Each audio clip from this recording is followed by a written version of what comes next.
Shift or die. 3 words. 24 hours. One impossible choice. The pack gives you until the next full moon. If you can't shift by then, they don't exile you. They don't pity you. They hunt you. My name is Nina Hodge, and I have 11 hours left to live. Chapter 1. The Laughingstock. The trial circle stinks of blood and fear, mostly mine. They've packed the clearing so tight I can smell individual wolves in the crowd. 200 pack members.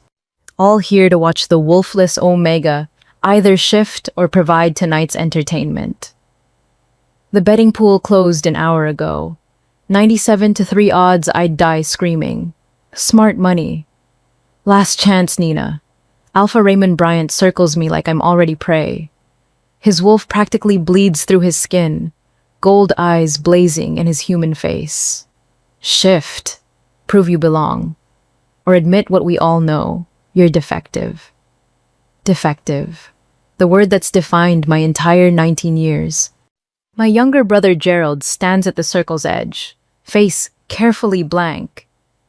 He shifted at 13, became a warrior at 16, and pretended not to know me at 17 when it became clear I'd never grow claws. Smart boy. Survival means cutting loose the dead weight. I can feel it, I lie, because what else is there? The wolf. It's there, I just need more time. 6 years past your first heat isn't enough time? Raymond's laugh cuts like glass. You've had every chance, every potion, every ritual, every God's damn prayer. Nothing works because there's nothing there. The crowd murmurs agreement. I catch fragments. Waste of resources. Should have been culled at 16. My cousin was her betrothed. Dodged that disaster. That last one stings. Franklin Perkins, who'd promised me forever when we were children, before anyone knew I was broken. He's in the crowd too, arm around his new mate. She's pregnant. Everything I can't give him. 11 hours until moonrise. Raymond raises his voice for the crowd. By ancient law, the Wolfless have until the full moon to shift or be hunted. Nina Hodge, when the moon rises, you run. We give you a 30-minute head start. After that, he bares teeth that are too sharp for his human mouth. After that, you're prey, and prey doesn't get mercy. The crowd howls approval. Actual howls, wolves surging under skin, anticipating the hunt. Any last words? Raymond asks. Magnanimous in his cruelty. I scan the faces. Looking for what? Sympathy? None exists. Pity? That died years ago. Hope? That's when I see him. Luther Ellison stands apart from the crowd, leaning against a tree at the clearing's edge. The exiled alpha. The scarred monster. The one the pack whispers about when they think the children can't hear. He shouldn't be here. Exiles who return to pack lands without permission get executed on sight. But Raymond sees him too, and does. Nothing. And he just swallows hard and looks away. Luther's face is a roadmap of violence. 3 parallel scars run from temple to jaw, too symmetrical to be from combat, too precise to be accidental. Silver scars, the kind that don't heal even with shifter metabolism. He's watching me with an expression I can't read. Not pity, something else. Assessment, maybe. Like, I'm a horse he's considering buying. Or a weapon he's considering stealing. No last words? Raymond prompts. Oh, then... Actually, my voice comes out steadier than expected. I do have something to say. The crowd quiets, eager for some final humiliation, some begging or weeping to make the story better when they tell it later. I look Raymond dead in the eyes. When I survive this, I say clearly, I'm going to remember every face here, every person who bet on my death, every friend who became a stranger, every family member who cut me loose. My gaze finds Gerald. He flinches. And when I come back, and I will come back, none of you will laugh again. Silence. Then someone in the crowd snickers. then someone else. Then the whole clearing erupts in laughter. When you survive? Raymond wipes tears from his eyes. Girl, you can't even shift. You think you'll outrun 200 wolves? No, I admit. But I don't plan to run. The laughter falters. Confusion ripples through the crowd. What? Raymond's smile fades. I said I don't plan to run. I turn, at giving them my back, the ultimate insult, treating them like they're not threats. I have 11 hours. I'm going to use them.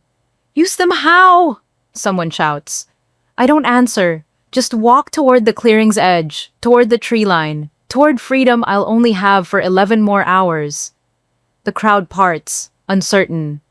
This isn't how it's supposed to go. The Wolfless Omega is supposed to beg, to weep, to cling to mercy that doesn't exist. As I pass Luther, he speaks quietly, a voice pitched for my ears alone. The old Grayson place, basement. There's something there that might help. His scarred face remains impassive. Or kill you faster. Odds are about even. I don't acknowledge him. Don't break stride. Can't show connection to an exile, not now. But I heard him. And I know exactly what he's talking about. The Grayson place. Abandoned for 20 years. Site of the accident that killed 5 pack members. The place where old Warren Grayson conducted experiments trying to force shifts in late bloomers. The place where he kept the serum. The forbidden, illegal, 90% fatal shift serum. I have 11 hours, no options, and nothing left to lose. As I disappear into the trees, the crowd's laughter follows me like smoke. Let them laugh. In 11 hours, we'll see who's smiling. Chapter 2. The Injection. The Grayson place squats in the forest like a rotting tooth. 20 years of neglect turned the Victorian manor into something from a nightmare. Shattered windows, collapsed porch, walls strangled by ivy that looks more like veins than vines. I push through the front door. It doesn't resist. Nothing here has the strength to resist anymore. The smell hits first. Mold, rot, and something underneath. Chemical, sharp, wrong. The scent of experiments that should never have been attempted.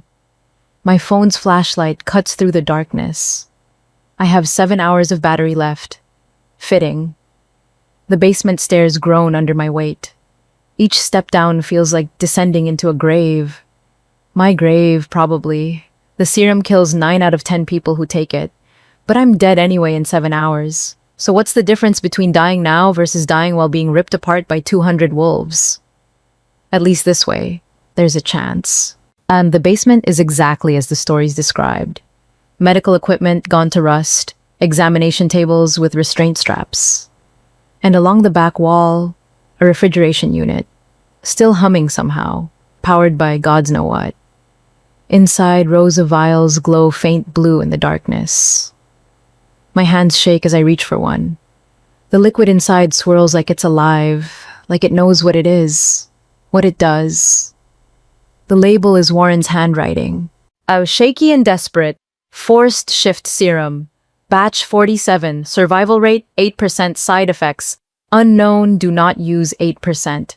That's almost 10%. That's practically good odds. I'm a terrible liar, even to myself.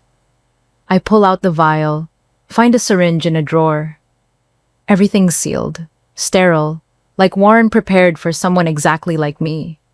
Someone desperate enough to gamble with death. The instructions are taped to the refrigerator.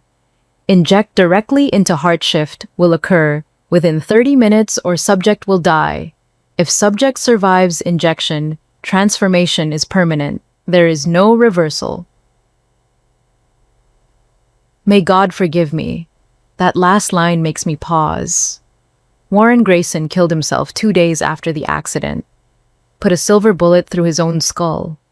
Whatever he created here, whatever happened to those 5 pack members, it was bad enough that death seemed preferable. And I'm about to inject it into my heart. My phone buzzes. Text from Gerald. Nina, please just run. Get out of Packlands. I'll tell them you went north. You'll have more time. I stare at the message. First words he's spoken to me in 2 years. Now he wants to save me? I delete it without responding. The syringe fills easily. The blue liquid is cold, so cold the glass frosts over. I can feel the wrongness radiating from it, like it's not just chemical, but something else. Something aware. I press the needle against my chest, angling for the heart. This is insane, I whisper to the empty basement. The humming refrigerator doesn't answer. I'm going to die. Still no answer. But at least I chose how. I push the needle through skin, through muscle, through the intercostal space between ribs. The pain is sharp, bright, clarifying. The plunger goes down. Ice floods my veins. For 3 seconds, nothing happens. I have time to think. It didn't work. I just poisoned myself for nothing. Then my heart stops. Just stops.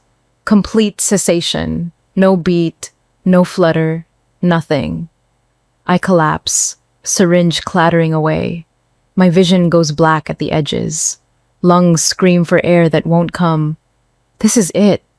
This is how I die. Alone in a basement, surrounded by rust and failure. My heart kicks once, twice. Then it starts beating again, but wrong. Too fast, too hard, each beat a hammer blow against my ribs. The pain comes next. Not transformation pain. I've heard wolves describe their first shift, bones breaking and reforming, skin splitting. This is different. This is every cell in my body, simultaneously dying and being reborn. My DNA unraveling and rewriting itself into something new. I try to scream, but my throat won't work. Try to move, but my muscles are liquid. All I can do is lie on the cold concrete and feel myself be unmade. My bones don't break. They dissolve. I feel them turning to something between solid and liquid, reshaping themselves into a structure that's never existed before. My spine extends, vertebrae multiplying. My skull expands, jaw distending with wet cracking sounds. But I'm not becoming a wolf. The wrongness intensifies. Through the agony, I feel something else emerging. Not from my body, from through it. Like my physical form is just a door, and something on the other side is forcing its way in. Something old, something hungry, something that recognizes me because I've always been its vessel. I just never knew. The serum didn't create this. It just woke it up. My vision clears, but it's not my vision anymore. The world is painted in new colors. I see heat signatures, scent trails painted in the air, the electromagnetic pulse of the still humming refrigerator. And underneath everything, I see essence, the life force that animates all living things, glowing like captured starlight. And I'm so hungry for it. Nay, the transformation completes in a final wave of agony that whites out my consciousness. I wake on the floor, naked, shivering, covered in fluid I can't identify. My phone screen is cracked but still glowing. 3:47 a.m., 3 hours until moonrise. 3 hours until the hunt. I push myself up on hands that look human but don't feel human anymore. Everything is sharper, clearer, more. I can hear rats in the walls 2 floors up. Can smell the pack members already gathering at the clearing, eager for the hunt to begin. Can sense the essence of every living thing within a half-mile radius. And God's help me, it smells delicious. I stagger to a broken mirror propped against the wall. The face looking back is mine, mostly. Same dark hair, same angular features, same gray eyes. Except my eyes aren't gray anymore. They're prismatic, shifting through colors that don't have names. And when I open my mouth, my canines are too long, too sharp, more like a predator's than a wolf's. And I try to shift into wolf form, calling on this new power. What emerges is not a wolf. I'm taller than a wolf, leaner, built for speed and slaughter.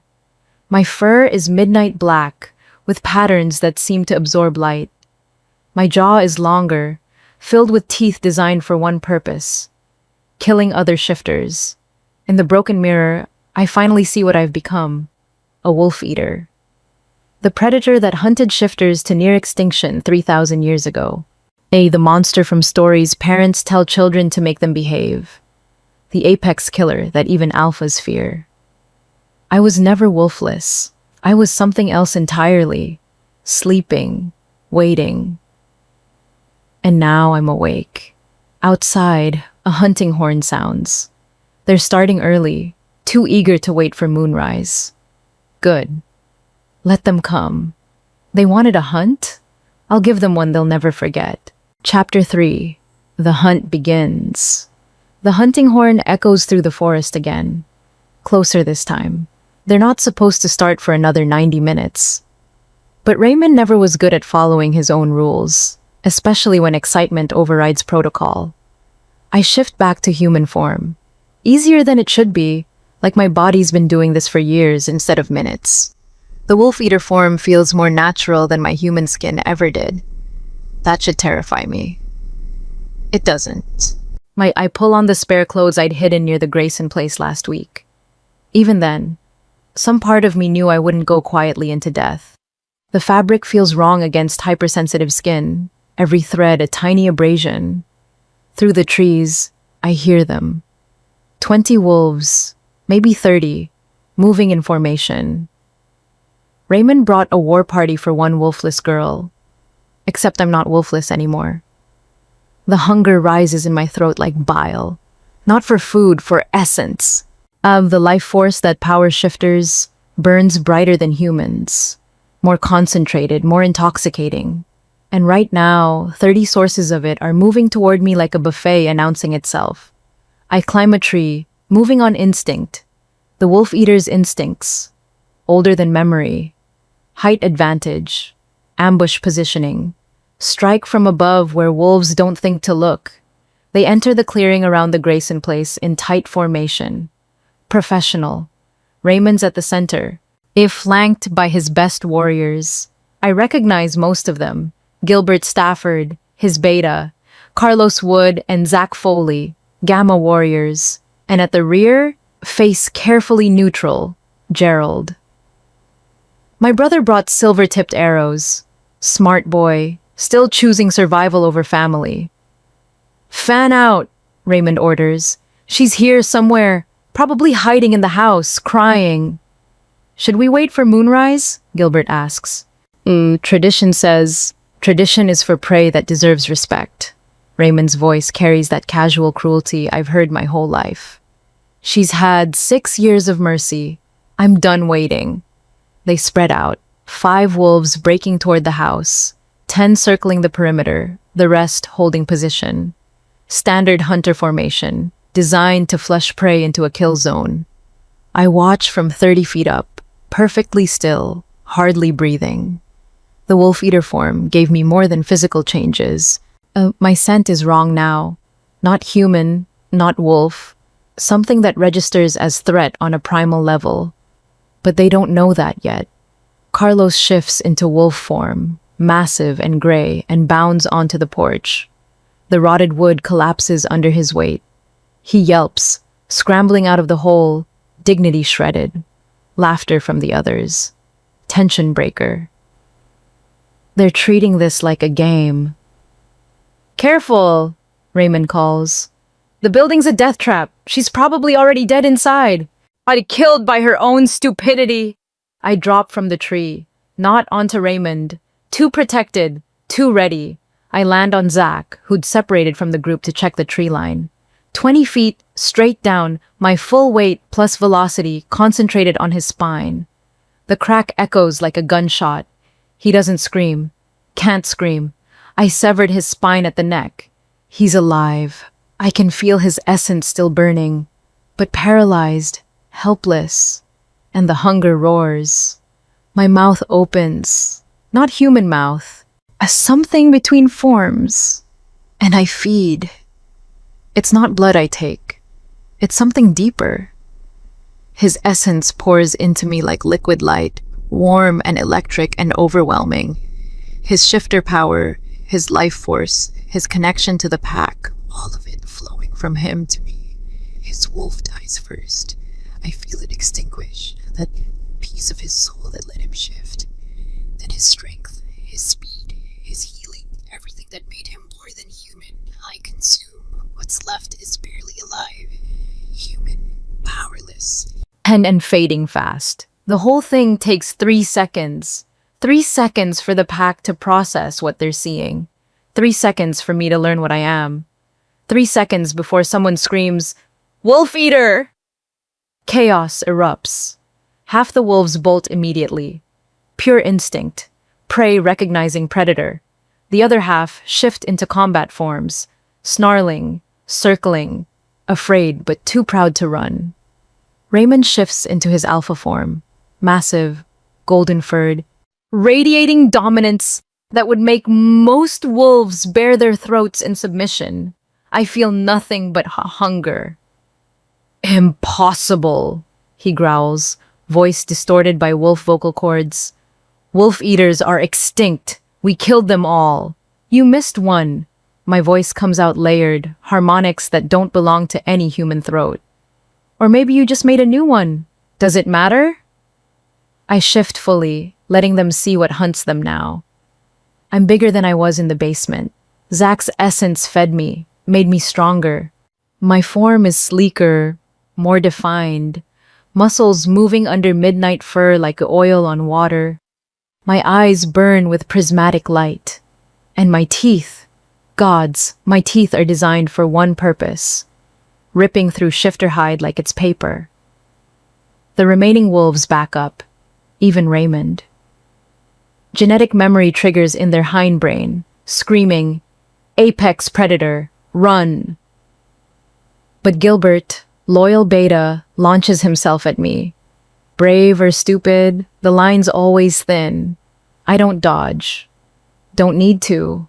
As I catch him mid-leap by the throat and feed while he's still airborne. His essence pours into me, stronger than Zach's, more concentrated.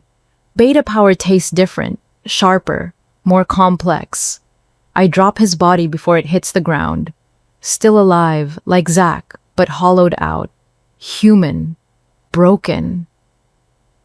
Who's next? I ask the remaining wolves. They run.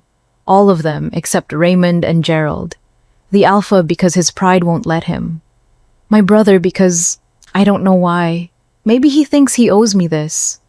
A death in the family. "Gerald, go," Raymond orders. But Gerald raises his bow, silver-tipped arrow aimed at my chest. His hands shake. "I'm sorry, Nina," he whispers. "But you're not my sister anymore. You're what you all made me," I finish. "You think this is a curse? This is survival. You wanted me to shift or die. I did both." Raymond circles right while Gerald holds position. Classic pincer move. They're going to rush me simultaneously. I hope Gerald's arrow finds my heart while Raymond goes for my throat. I should be afraid. Should feel something other than the hunger demanding more essence, more power, more. Instead, I smile. "Your move, Alpha." Raymond lunges the same moment that Gerald releases his arrow. The silver tip punches through my left shoulder.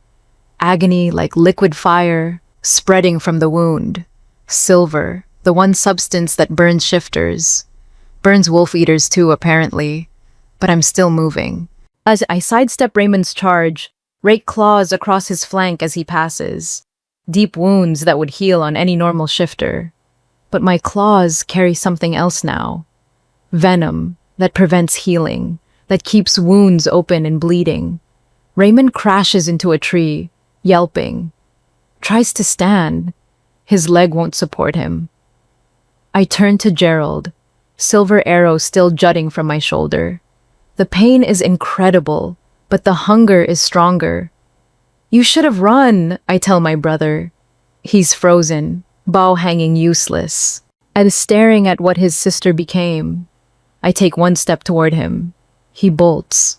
Smart boy, always choosing survival. I let him go. He's family, what's left of it, and the message he'll carry back is worth more than his essence. Raymond struggles to rise, golden fur matted with blood that won't clot. "What are you?" he gasps. "Your successor." I shift back to human, standing over him. The silver arrow burns, but I can feel my body already adapting, learning to tolerate the poison. You wanted to know if I could shift? There's your answer. You wanted to hunt me? How'd that work out?" His eyes widen as I crouch beside him. "You're going to kill me." "No." I stand, leaving him bleeding in the dirt. "I'm going to let you live. You and Gilbert and Zach. You're going back to the pack as messages. Tell them what hunts them now. Tell them the Wolfless Omega became what you fear most. Tell them," I smile, and I know it's not a human expression anymore. "Hi, tell them I'm just getting started." I walk away, leaving 3 broken warriors behind. The silver arrow in my shoulder burns with every step, but I don't pull it out. Let it hurt. Let it remind me what I survived. In the distance, I hear the pack's howls change from hunting calls to alarm.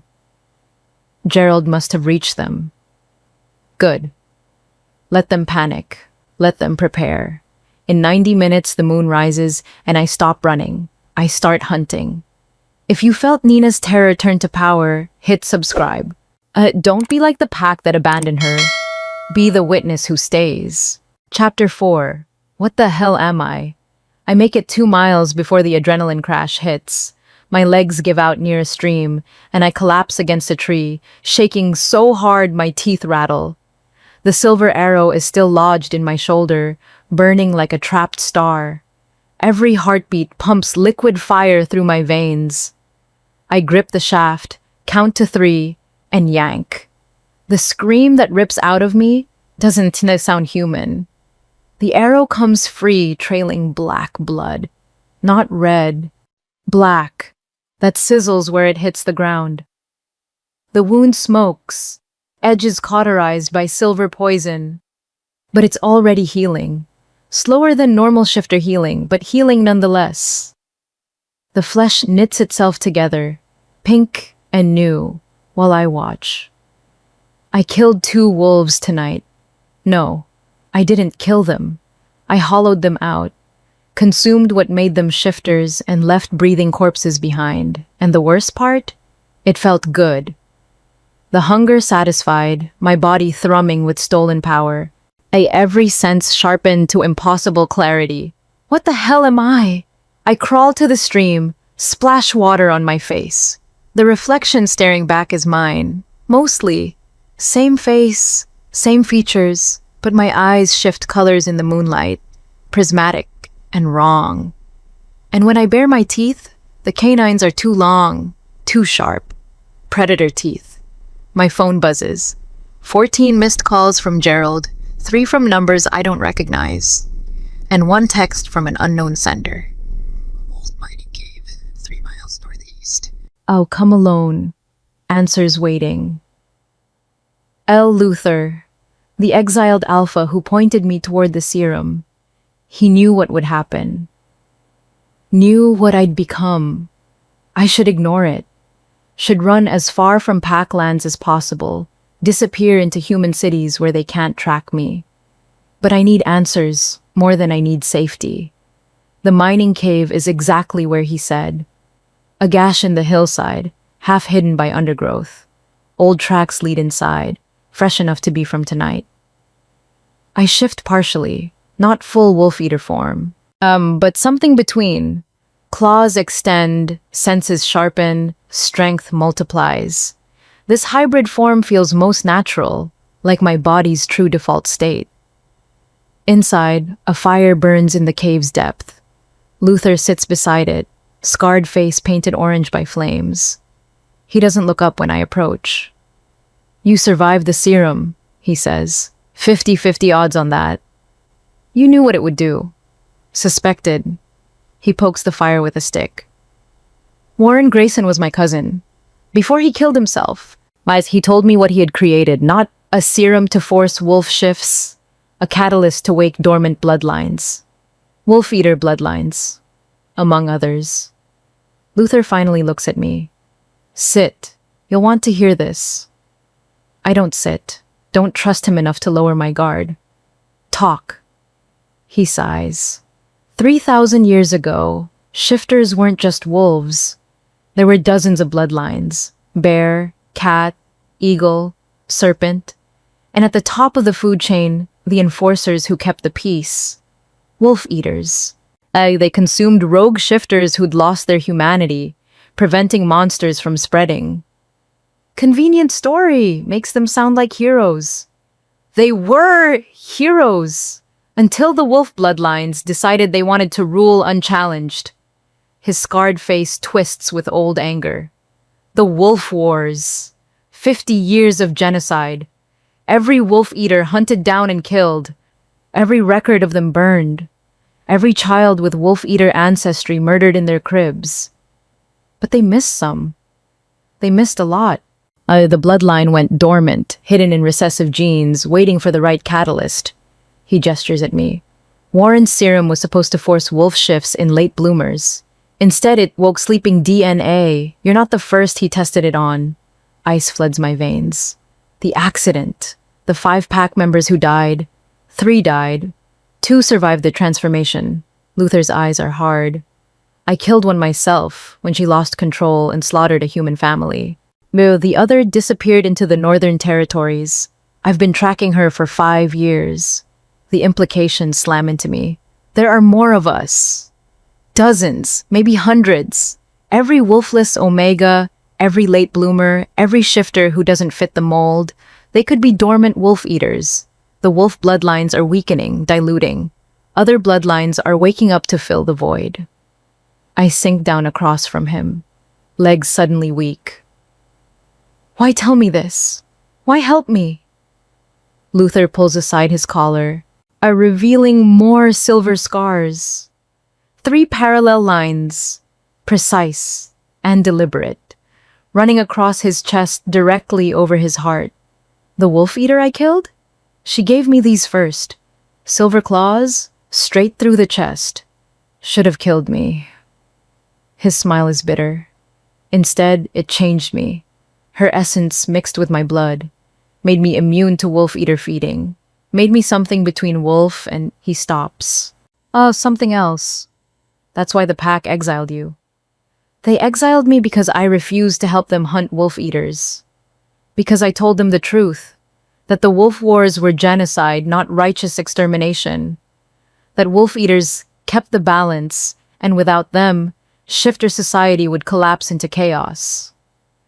He leans forward, firelight casting shadows across his ruined face. And I was right. Look at the packs now. Alphas at war over territory. Our rogues multiplying because no one can stop them without starting blood feuds. Humans discovering shifters exist because we can't police ourselves anymore. His voice drops. The world needs wolf eaters again. It just doesn't know it yet. So what? I'm supposed to be some kind of savior? I laugh, bitter and sharp. I can barely control the hunger. Tonight I fed on 2 wolves and wanted more. I looked at my own brother and saw prey.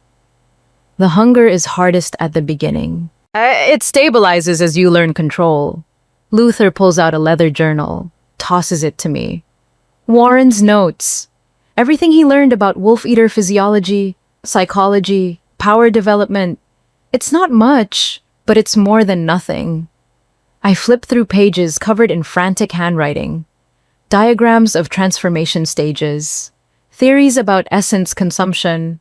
Notes about the previous wolf-eaters who survived. Subject 3, Samantha, showed remarkable control after 3 weeks. Able to feed without killing, taking only what she needed. Developed ability to sense rogue shifters from miles away. Subject 4, Teresa, lost control day 12. Killed 6 pack members before I could stop her. The hunger consumed her. She became the monster they feared. I close the journal. This is a coin flip. Either I learn control or I become a murder machine. Yes. And you're telling me this why? If I lose control, you'll kill me? Like you killed Teresa? Luther's expression softens. Barely, but enough to notice. I'm telling you, because you deserve to know what you are. And because I won't kill you. I'll help you. Why? Because I'm tired of watching wolf eaters die alone, hunted by packs too stupid to see they need you. He stands, towering over me. And because I made a promise to Warren before he died, that if another wolf eater survived, I'd protect them, train them, and help them become what they're meant to be. Which is what? Necessary. He extends a scarred hand. The packs will come for you. Raymond's already calling in favors from neighboring territories. By tomorrow, every alpha within 100 miles will know a wolf eater lives. They'll come with silver weapons and fire and every advantage they can muster. Let them come. Brave words. Stupid strategy. His hand doesn't waver. Come with me. I have a place in the Deadlands. Territories even alphas won't enter. Other outcasts, refugees, the broken, and unwanted. They'll be terrified of you at first, but they'll accept you faster than any pack would. I stare at his hand. This is the choice point. Trust the exiled alpha with monster scars, or run alone and hope I figure out control before the hunger consumes me. Not much of a choice, really. I take his hand. His grip is solid, warm, human despite everything. One condition, I say, if I lose control, if I become like Teresa, I'll end it quick. No hesitation. You won't suffer. Good. I stand, still holding his hand. When do we leave? Now. Raymond's hunting party will regroup by dawn. We need to be gone before then. What about Gerald? The pack will punish him for letting me escape. Luther's expression darkens. Your brother shot you with a silver arrow. You're still worried about him? He's family. Family that chose the pack over you. Doesn't matter. He's still my brother. Luther studies me for a long moment, then nods slowly. You might actually survive this. Teresa would have let him burn. But you, he releases my hand. You still care about people who hurt you. That's either your greatest strength or fatal weakness. We'll find out which. We extinguish the fire and head deeper into the forest, away from packlands, toward the deadlands where monsters live, where I belong now. Behind us, howls echo through the night. The pack, calling for blood, calling for justice, calling for my death. Let them call. I'm done being prey. The hunt just shifted, and this time, I'm the hunter. Chapter 5. The Deadland Sanctuary. The Deadlands earn their name. We cross the boundary at dawn, marked by a line of skulls on stakes, both human and shifter. Beyond it, the forest changes. Trees grow twisted, bark black as charcoal. The air tastes like copper and rot, and the silence is absolute.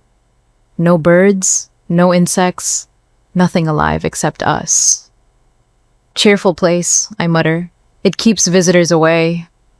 Luther moves through the dead forest like he belongs here. Maybe he does. Oh, the skulls are mostly for show. Real deterrent is deeper in. What's the real deterrent? He doesn't answer, just keeps walking. We travel for 6 hours through increasingly hostile terrain. The trees grow so thick that sunlight becomes a memory. Twice, I hear something large moving parallel to us, staying just out of sight. Luther's hand goes to the silver knife at his belt, but he doesn't draw it. Don't run, he says quietly. Don't show fear. They're testing you. What are they? Refugees, like you. The fortress appears without warning. One moment we're surrounded by dead trees, the next we're standing before massive stone walls that seem to grow from the mountain itself.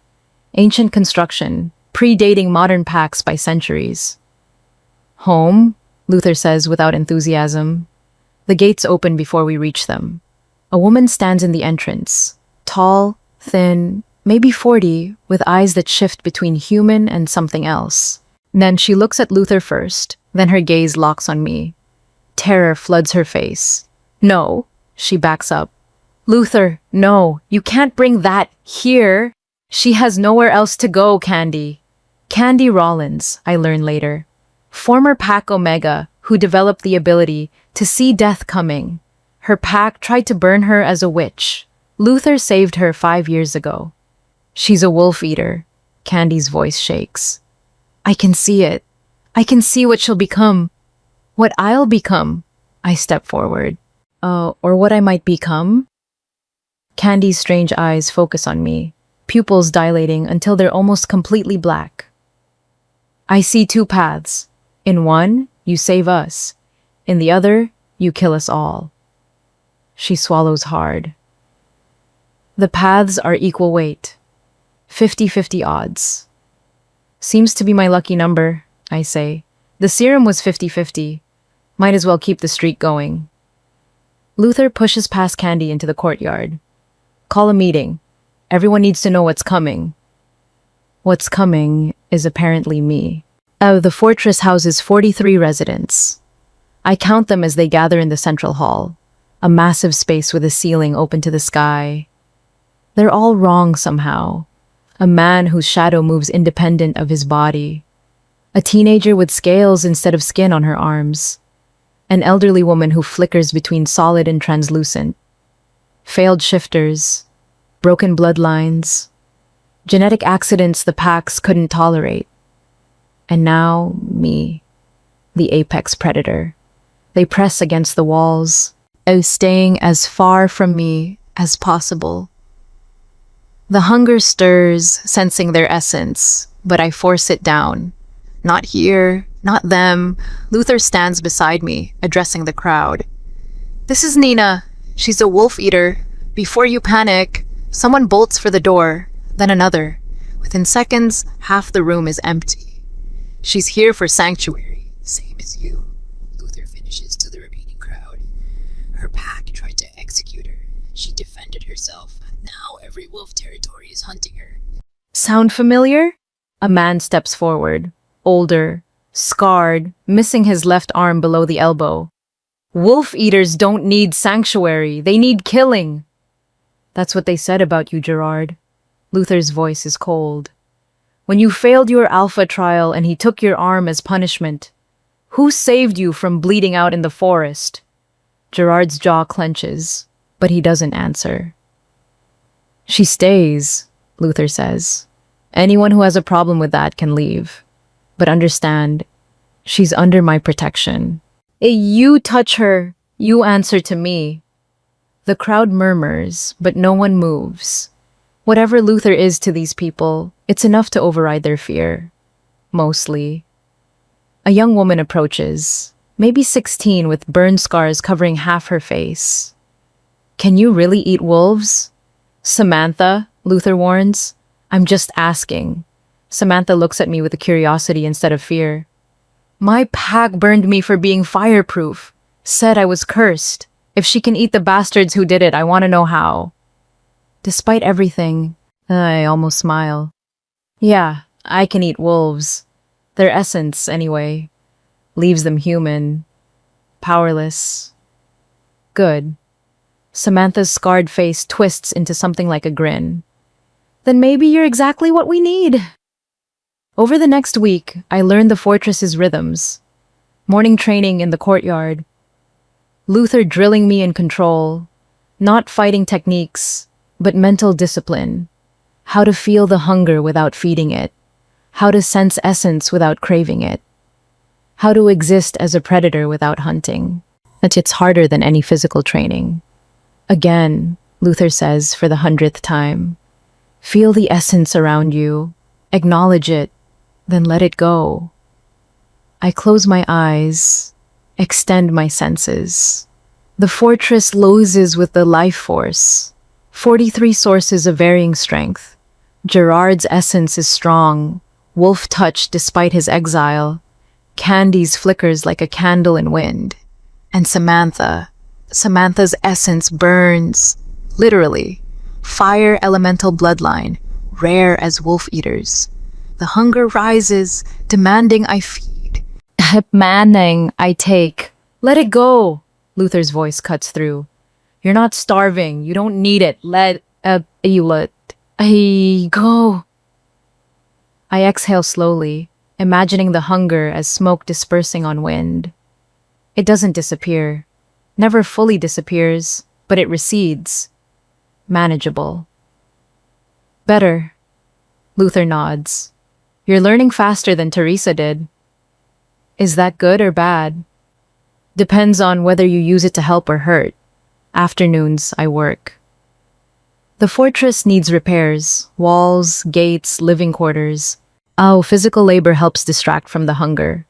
I work alongside Gerard, who tolerates me with a grudging respect, and Samantha, who seems fascinated by what I am.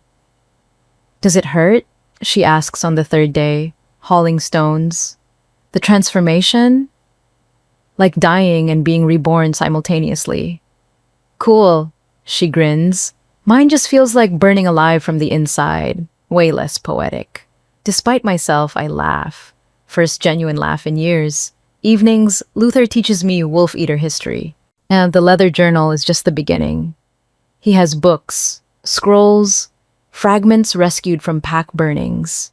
I learned that wolf eaters weren't mindless killers. They were judges, executioners of rogues who'd lost their humanity. This one, Luther shows me a drawing of a wolf eater in full form, was called Miranda. She served 6 packs for 40 years, never killing a single innocent. When rogues appeared, she'd consume them. Clean, quick, no violence spreading to others. What happened to her? The wolf wars. She died protecting a pack that betrayed her. His finger traces the crude drawing. They promised safety if she fought for them. After the battle, they put silver through her heart while she slept. The stories are all the same. Wolf eaters serving faithfully, then murdered by those they protected. No wonder the bloodline went dormant. Survival meant hiding. On the 7th night, I'm sitting on the fortress wall when Luther joins me. You're adapting, he says, faster than I expected. I had good motivation. Control or become a monster. You're not a monster, Nina. Tell that to Zach and Gilbert. I hollowed them out. They were hunting you to death. You defended yourself. He's quiet for a moment. Teresa's problem wasn't the hunger. It was guilt. She felt so terrible about feeding that she tried to starve herself. And when you starve the hunger, it takes control. Consumes everything. So don't feel guilty. Great advice. No, feel guilty, but don't let guilt make you weak. He looks at me. You're going to feed again. Probably soon. The hunger doesn't disappear.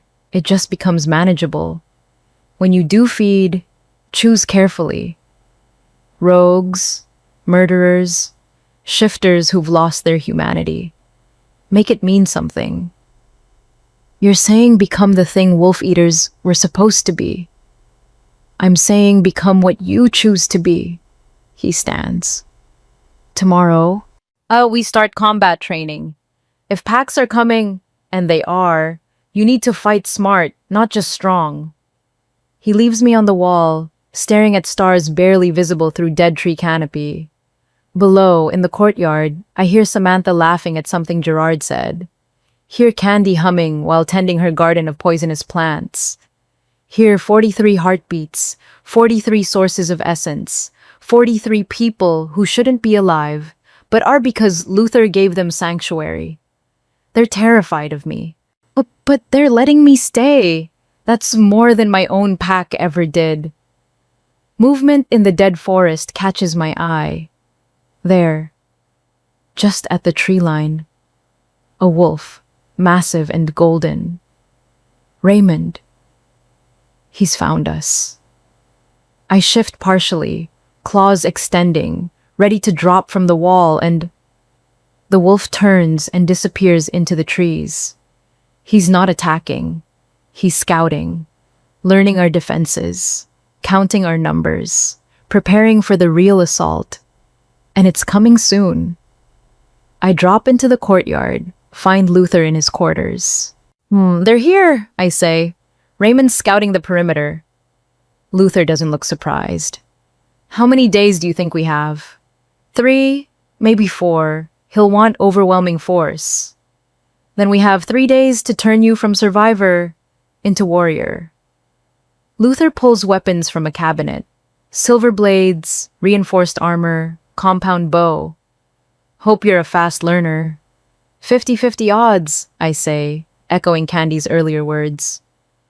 Luther's scarred face twists into something almost like a smile. I'll take those odds. Chapter 6. The betrayal that wasn't. The training is brutal. Luther doesn't pull punches, doesn't show mercy, doesn't treat me like I'm fragile. On the second day, he breaks my ribs. On the third, I dislocate his shoulder. We're both healing before we finish the session. Again, he says, circling me in the courtyard. I'm in hybrid form, half human, half wolf eater, the form that lets me think clearly while accessing predator strength. Luther stays human, but moves like water, like shadow. It's like something that exists between states. I lunge, he sidesteps, blade kissing my ribs. Not deep enough to wound, just enough to mark the kill spot. Dead, he says. You're telegraphing. Your shoulder dips before you strike. I'm tired. Tired doesn't matter. Dead matters. He resets to fighting stance. Raymond won't care that you've been training for 3 days. He'll come with silver in numbers and the tactical experience of 30 years. You have speed and strength. That's not enough. I force myself upright, despite exhaustion, screaming through every muscle. Then teach me tactics. I'm trying. You keep dying. We go again. This time I watch his feet instead of his eyes, predict movement from weight shifts. When he strikes, I'm already moving, inside his guard, claws at his throat. Better. He doesn't smile, but there's approval in his voice. You're learning. Now do it faster. The courtyard has become an arena. Gerard watches from the wall, occasionally shouting advice. Samantha sits closer, fascinated, taking notes like this is a science experiment. Candy stays distant, her strange eyes tracking something the rest of us can't see. On the 4th day, Luther changes the training. Today you learn to feed without killing. I go still. What? The hunger is a tool, not a master. You can take essence in small amounts, enough to sustain yourself without hollowing out the victim. He gestures to Gerard. Show her. Gerard descends from the wall, rolls up his sleeve. His remaining arm is corded with muscle, essence burning beneath the skin like banked coals. You're volunteering? I ask, stunned. Luther fed from me twice. Once when I first arrived, dying from blood loss. Once last year when rogues attacked and he needed power fast. Gerard's jaw sets. Still here. Still shifted last week to test it. Essence regenerates given time. How much can I take? 10%. Maybe 15 before it becomes dangerous. Luther moves beside Gerard. Feel his essence. Don't grab it. Brush against it. Like touching silk instead of yanking rope. I shift to hybrid form, extend my senses. Gerard's essence pulses strong and steady, wolf-touched, tempting. The hunger roars, demanding I take it all, consume everything. Breathe, Luther's voice anchors me. You're in control, not the hunger. You. I reach out, not physically, but with the part of me that feeds. They touch Gerard's essence gently, barely, like testing water temperature. It responds, a thin thread flowing toward me. Warm, electric, intoxicating. I take a sip. Just a sip. Gerard gasps but doesn't pull away. That's enough. I release immediately, stepping back. The taste of his essence lingers, wolf strength, warrior discipline, survivor's determination. Barely anything, but enough to feel the hunger recede slightly. Gerard checks his arm, flexes his hand. Still got it. Weaker. Up, but nothing permanent. You'll be back to full strength in 3 days, Luther says. And Nina just learned the most important lesson. Control means choosing restraint. For the first time since transformation, I feel something other than fear or hunger. Hope. Maybe I can live with this. Maybe I don't have to be a monster. That night, everything changes. I'm on the wall doing perimeter watch when Candy appears beside me, silent as smoke. "He's coming," she whispers. "Tonight. 2 hours. Maybe less." "Raymond?" "Luther." Her eyes are completely black, showing the future only she can see. "He's going to kill you, Nina. Silver blade through the heart while you sleep. I've seen it. 57 minutes from now. Ice floods my veins. You're wrong. He's been training me. He's been studying you, learning your patterns, your weaknesses, waiting for the perfect moment." Her hand grabs my wrist, urgent. I don't know why. The future fractures around his intentions. But the outcome is clear. You die tonight by his hand. Then I run. Where? Every pack is hunting you. The Deadly Lands are the only safe place, and they're his territory. Candy's voice breaks. "I'm sorry. I should have seen this earlier. Should have warned you before." Footsteps on the wall. Luther approaches, carrying 2 mugs of something hot. "Coffee," he says, offering one. "Figured you could use it on watch." I take it automatically, mind racing. Does he know Candy warned me? Is this the moment? Poison in the coffee? Blade when I'm weakened? "Candy," Luther nods to her. "Everything all right?" "Fine." She backs away, eyes meeting mine for a fraction of a second. "Run," they say. "Run now." Luther settles against the wall beside me. Close. Too close. His knife is within easy reach on his belt. "You did well today," he says. "The controlled feeding, that's advanced technique. Most wolf eaters never learn it." "Teresa never learned it?" "Teresa never wanted to. She saw feeding as sin, even from willing volunteers. That's what killed her. Self-hatred masquerading as morality." He sips his coffee. "You're different. You accept what you are." Do I have a choice? There's always a choice. Teresa chose denial. You chose survival. He's quiet for a moment. "Tomorrow, we move to live combat drills. Gerard will shift, attack at full strength. You'll need to defend without feeding. Think you're ready?" "Guess I'll find out."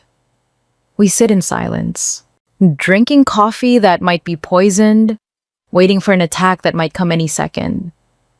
My hand drifts toward my own knife. Not silver, just steel, but enough to fight back if Luther moves. Fast. His hand shoots to his belt. Time slows. This is it. Candy was right. He's going to... He pulls out a folded paper, sets it on the wall between us. "I need to show you something," he says quietly, "and you're not going to like it." I stare at the paper, then at him. What is it?" "Message from the Alpha Council. Arrived 2 hours ago by carrier." He doesn't open it. "They're offering a deal. Substantial one." My throat tightens. What kind of deal? Full pardon for me. Restoration of my alpha status, territory, resources. Everything I lost 5 years ago. His scarred face is unreadable. In exchange for one thing. Me. Alive or dead, they don't care. Just delivered within 72 hours. He finally looks at me. "It's a good offer, Nina. Everything I've wanted for 5 years. All I have to do is betray one person." This is it. Candy's vision crystallizing into reality. He's going to kill me. Take the deal. Reclaim his life. "So what's stopping you?" My voice comes out steady, despite terror coursing through me. "Because I made a promise to Warren. And because..." He stops, starts again. "Because 5 years ago, I chose exile over helping packs hunt wolf eaters. I chose principle over comfort. And I'm not about to undo that choice just because they're offering me a bribe." I blink. "You're refusing?" I'm refusing. He pushes the paper toward me. But you should know what you cost me, what you'll keep costing if you stay. The council won't stop at one offer. They'll escalate. Threats, bounties, eventually direct assault. Being near me puts a target on your back. Staying here means constant danger. Leaving means certain death. Yes. He picks up the paper. He holds it over the wall's edge. So I'm asking you to make a choice. Stay and fight, knowing what it costs, or I help you disappear, give you resources to vanish into human cities where packs can't track you. Either way, I'm burning this offer. He releases the paper. It flutters down into darkness, swallowed by dead trees. Why? I ask. Why choose me over everything you lost? Luther's scarred face catches moonlight, and for the first time, I see past the damage to the man underneath. Because 5 years ago, I couldn't save Teresa from herself. I had to kill someone I was trying to protect, and I swore I'd never fail another wolf eater that way. His voice drops. You're not a bargaining chip, Nina. You're a person who deserves a chance. That's worth more than alpha status. Candy's words echo. He's going to kill you. Silver blade through the heart. But she also said the future fractures around his intentions. Maybe she saw wrong. Maybe she saw a possible future that Luther chose not to take. Or maybe she was testing both of us. I'm staying, I say. And when Raymond comes, we fight together.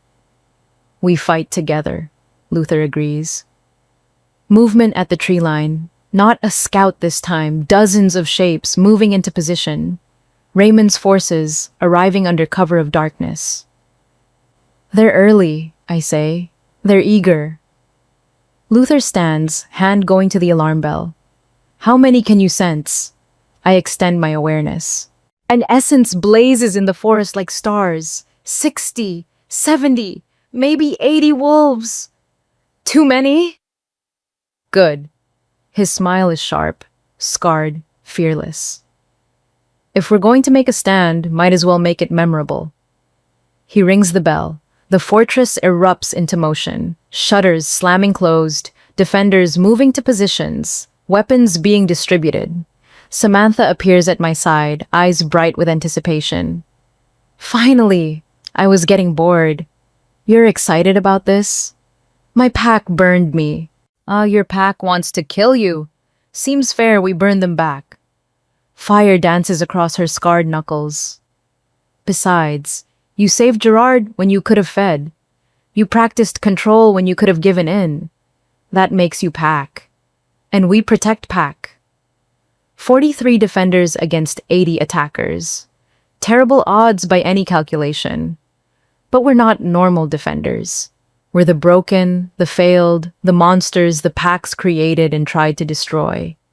And tonight, lest we show them what happens when the hunted become hunters. Raymond's voice echoes from the forest. Send out the wolf eater and the rest of you live. You have 10 minutes to decide. Luther looks at me. Your call, your life on the line. I shift to full wolf eater form, let my voice carry across the deadlands.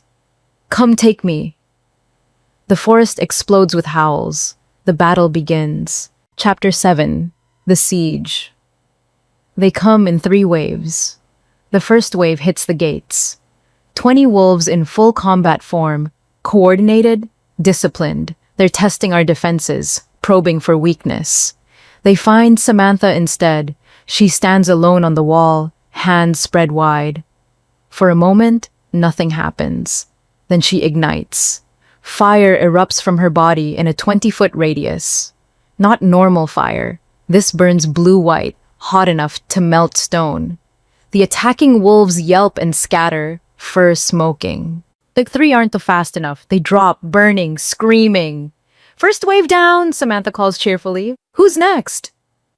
The second wave comes from 3 directions, simultaneously, flanking maneuver, trying to divide our attention.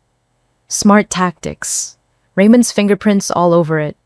Gerard takes the east wall with 6 defenders. The shadow man, whose name I learned is Nathaniel, takes the west with 5 more. Luther and I hold the main gate with the rest. Remember your training, Luther says. Don't chase kills, defend position, make them come to us. A massive gray wolf, Carlos, recovered from his paralysis but no longer able to shift fully, leads the charge at our gate. He's built like a tank, pure muscle and rage. I meet him at the threshold. We collide hard enough to crack stone. His jaws snap inches from my throat. My claws rake his shoulder, drawing blood that smells like copper and fear. But I don't feed. Don't let the hunger take over. Luther's training holds. I fight clean. Controlled, precise. Carlos realizes what I'm not doing, and it terrifies him more than if I was feeding. He breaks off, retreating with wounds that will heal. "She's holding back!" someone shouts from the attacking force. The cry ripples through their ranks. Confusion, uncertainty. They came expecting a mindless killer. Instead, they're facing a defender who chooses restraint. It breaks their formation. The second wave falters, pulls back. We've held. But the third wave, incoming! Candy screams from her watchtower. Raymond himself leads this one. 50 wolves, full alpha command radiating from him like pressure. He's brought alphas from neighboring packs. I count 4 distinct essence signatures that burn with alpha authority. 5 alphas and 45 elite warriors. We can't win this. Fall back to the keep, Luther orders. Defensive positions. We retreat in controlled chaos. Gerard's group makes it, Nathaniel's group makes it. We seal the keep's reinforced doors just as the third wave crashes against them.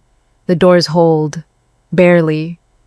They'll breach in 5 minutes, Candy says, eyes black with future sight.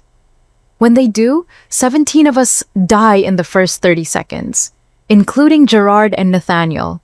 Not acceptable, Luther says. Not a choice. It's what will happen. Samantha moves to the door, hands already igniting. Then I buy us time. Hold them at the threshold. You'll burn yourself out, I say. Fire that hot. For that long. I'm already dead if they get in. Her scarred face is calm, accepting. At least this way, I choose how I go. Besides, she grins, I've always wanted to see how hot I can actually burn. Luther grips her shoulder. You're Pack. We don't sacrifice Pack. You're not sacrificing me. I'm volunteering. She looks at me. Nina, you showed us control. Showed us that being powerful doesn't mean being monstrous. Let me show you that sacrifice doesn't mean weakness. It means choosing what matters. The doors crack, wood splintering under alpha force. Now or never, Samantha says. I grab her arm. Wait, there's another way. What way? I feed. From everyone here, just a little. Enough to make me strong enough to face them. I look at Luther. You said I'm learning control. Let me prove it. That's 42 people, Luther says slowly. Even small amounts from each. The power could overwhelm you, turn you into what they think you are. Or it could save us. I shift to hybrid form. I trust myself. Question is, do you? Candy's eyes snap back to normal color. I see it. The path splits. If you feed and maintain control, we all survive. If you lose yourself, she swallows. We die anyway, just slower. Still 50-50 odds, I say. Your lucky number, Luther replies. The doors crack again. Seconds left. Everyone who's willing, Luther calls out. Form a line. Give her what you can spare. Quickly. They come. Not all 42. Some are too afraid, and I don't blame them. But 37 step forward. Gerard first. Take it. All of us owe you this. I touch his essence, sip carefully. Wolf strength flows into me, adding to my own. Nathaniel next.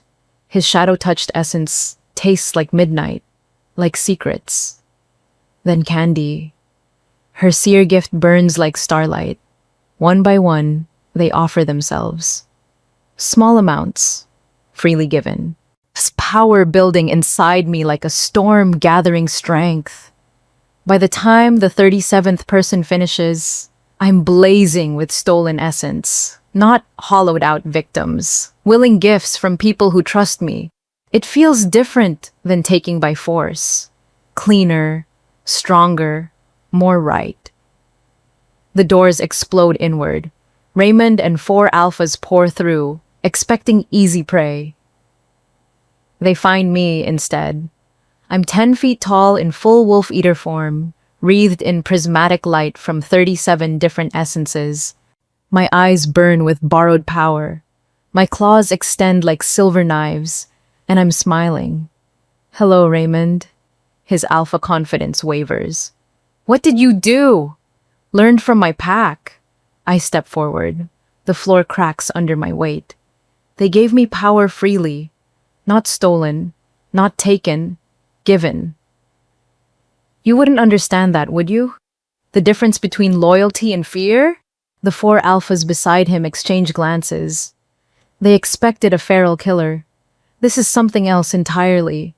Oh, it doesn't matter, Raymond snarls. 5 alphas against 1 monster. You're outnumbered. Am I? I look past him to where Luther stands. How many alphas in this room, Luther? 2. Luther shifts. Not to wolf, but to something between. Shadows pour from his body like smoke, wrapping around him like armor. Me and the fool who forgot I never stopped being alpha. I just chose a different pack. The temperature drops. Raymond's packmates back toward the door. You said you were broken, Raymond says. Exiled. Stripped of title. I said I was exiled. Never said I was broken. Luther's voice carries alpha command now, undeniable and absolute. I walked away. There's a difference. The other 4 alphas sense the shift in power dynamics. They're no longer overwhelming force. They're invaders in hostile territory, facing 2 apex predators. New offer, I say pleasantly. You leave. Now. Alive. Hey, and I don't hollow out every wolf who came with you. You're bluffing. Try me. Silence stretches. Raymond calculating odds, weighing pride against survival. Behind him, his packmates make the choice for him. They bolt. Not retreat. Full panicked rout. 45 warriors fleeing through the broken doors, howling terror into the night. Raymond stands alone, golden fur bristling, but his eyes show defeat. This isn't over, he says. Yes, it is. My voice is calm, final. Go home, Raymond. I will tell the council what happened here. Tell them the wolf eater has allies. Tell them she can feed without killing, fight without losing control, and lead without fear. Tell them. I lean close enough that he can smell his own terror. Tell them the hunted just became hunters, and we're done running.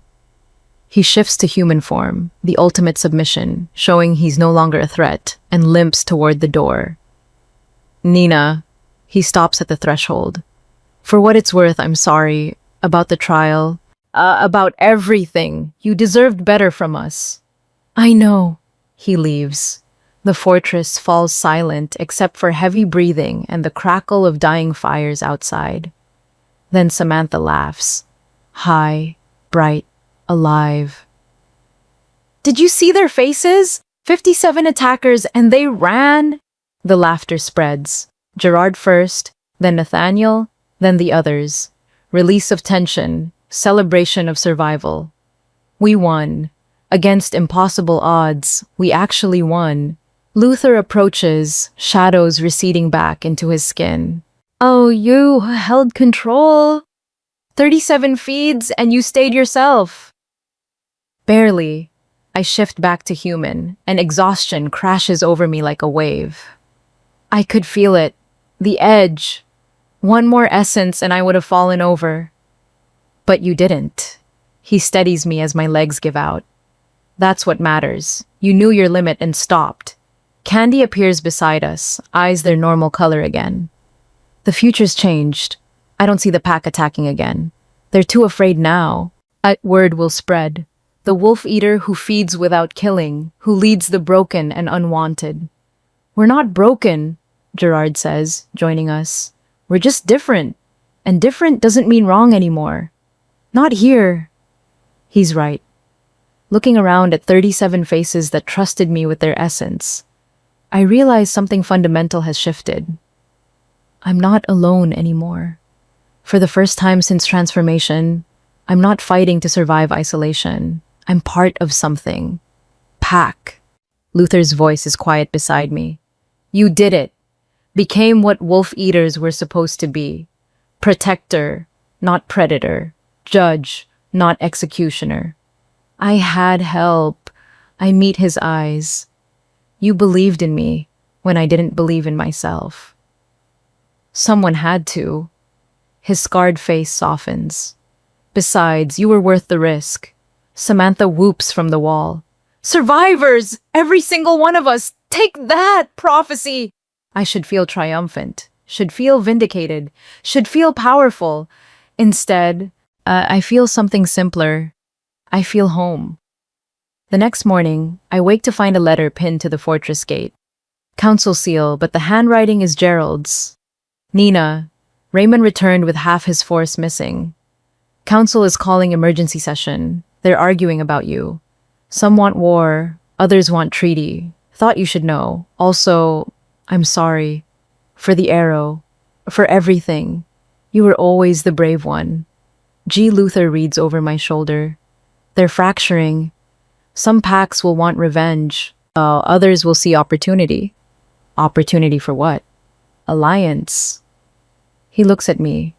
You're not just a wolf eater anymore, Nina. You're a symbol. Proof that the broken can become powerful. That outcasts can build something the packs never could. A community based on acceptance instead of hierarchy. That's a lot of weight for one person. Good thing you're not one person anymore. He gestures at the fortress, at 37 people who gave me their essence. Your pack. And pack carries weight together. We stand in silence, watching the sun rise over dead trees. Somewhere out there, the council is deciding my fate. But for the first time, I don't care what they decide. I've already chosen mine. 37 people bet their lives on Nina. If you believe she earned that trust, subscribe if you haven't. Because monsters don't build families, survivors do. Chapter 8. The Council's Proposition. The messenger arrives at noon. She's young, maybe 17, wearing neutral gray colors that mark her as council courier. She trembles when I answer the gate, eyes wide with fear that she's trying desperately to hide. Message for Nina Hodge, she says, voice shaking only slightly. From the Alpha Council, I'm required to await a response. I take the sealed envelope. Heavy paper, official wax seal, my name written in elegant script. Oh, there's food and water inside, I tell her. You can wait in the guest quarters. She swallows. I'm supposed to keep you in sight. Council orders. Council orders don't apply in the Deadlands. But I soften my voice. What's your name? Carla. Carla, I'm not going to hurt you. I'm not going to run. And I'm not going to eat you. I open the envelope, scan the contents. But this is going to take time to discuss with my people. Oh, you might as well be comfortable while you wait. She follows me inside, still terrified but trying to hide it. Gerard takes her to the dining hall, offers her real food and kind words. He's good at that, making the scared feel safe. I take the letter to Luther's study, where he's working on defenses with Nathaniel. Council summons, I say, tossing the letter on his desk. Luther reads it, expression darkening with each line. Then he reads it again. Well, he says finally, this is unexpected. What does it say? Nathaniel asks. Luther hands him the letter. I've already memorized the important parts. Nina Hodge is hereby invited to appear before the Alpha Council to discuss terms of peaceful coexistence. Following recent events, the Council acknowledges that wolf-eater bloodlines represent a unique challenge, requiring diplomatic resolution rather than military response. Proposed terms include 1. Recognition of Nina Hodge as legitimate Wolf Eater representative. 2. Designation of Deadlands territory as autonomous sanctuary. 3. Establishment of protocols for Wolf Eater interaction with pack territories. 4. Creation of joint task force to address rogue shifter threats. In exchange, Nina Hodge must agree to 1. Restrict feeding to designated circumstances, self-defense, authorized executions. 2. Submit to quarterly wellness evaluations. 3. Must provide advance notice before entering pack territories. 4. Train future wolf eaters in controlled feeding techniques. This offer expires in 7 days. Failure to respond will be interpreted as rejection, and hostilities will resume. Signed, Alpha Council of the 5 Territories. It's a trap, Nathaniel says immediately. Has to be. Maybe. Luther leans back in his chair. Or maybe they're actually scared. Raymond came back defeated. Word spread about Nina feeding from willing donors. Maintaining control, fighting defensively. That's not what they expected. They're offering recognition, I say slowly. Treating me like a legitimate authority instead of a rogue threat. Which makes you political, Luther counters. The moment you accept these terms, you become part of their system, subject to their rules, their evaluations, their authority. But alive and legal. I meet his eyes. 3 weeks ago, every pack was hunting me. Now they're offering negotiation. That's progress. It's also control wearing a diplomatic face. He taps the letter. Quarterly evaluations means they monitor you constantly. Restricted feeding means they define when you can use your power. Advance notice before entering territories means you can't move freely. This isn't freedom, Nina. It's supervised containment. It's better than war. Is it? Nathaniel asks quietly. Because war has clear sides. This, he gestures at the letter, this is ambiguous. You'll never know if they're genuine or just waiting for you to violate terms so they can justify elimination. We're interrupted by Candy entering without knocking, eyes already black with future sight. Don't go to the council meeting, she says immediately. I've seen it. 3 possible futures. In 2 of them you die, in the 3rd you become their weapon. None end well. What triggers each future? I ask. Can't tell. Too many variables. But the outcomes are clear. Death, enslavement, or... She stops, eyes returning to normal. Or something worse than both. That's not helpful, Nathaniel mutters. I'm telling you what I see. Candy looks at me. This offer isn't what it appears to be. There's another agenda underneath. A knock at the door. Gerard enters with Samantha. The messenger's talking, Gerard says. She didn't mean to. Samantha's good at seeming harmless and getting people to relax, but she let something slip. What something? Luther asks. The council meeting isn't just about Nina. Samantha's scarred face is grim. It's about all of us. They're using Nina as test case. If they can control her, they can control every aberrant bloodline that wakes up. This isn't negotiation. It's establishing precedent. The implications hit like a physical blow.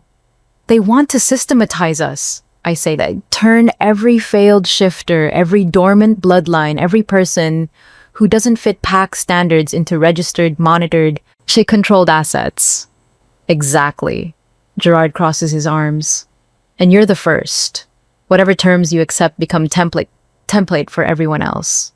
If you agree to quarterly evaluations, every wolf eater that wakes up has to submit to them. If you agree to restricted feeding, that becomes the standard. Luther stands, moving to the window overlooking the courtyard. It's worse than that. Then, if Nina accepts these terms and they work, if she becomes the model-controlled wolf eater, then the council can point to her as proof that all wolf eaters should submit. Any who don't become outlaws by comparison. So I'm damned either way. I sink into a chair. Accept and become their puppet. Refuse and prove I'm the threat they claim. There's a third option, Luther says quietly. What option? He turns from the window. Negotiate your own terms, not acceptance or rejection. Counterproposal. Show them you're willing to work within structure, but not their structure. Something new, something that gives both sides what they need. Like what? Wolf eaters serve as independent peacekeepers, not under council authority, but parallel to it. We handle rogues they can't control. In exchange, they leave us alone. No evaluations, no restrictions, no monitoring, just mutual non-interference unless true threats emerge. They'll never accept that, Nathaniel says. Too much autonomy.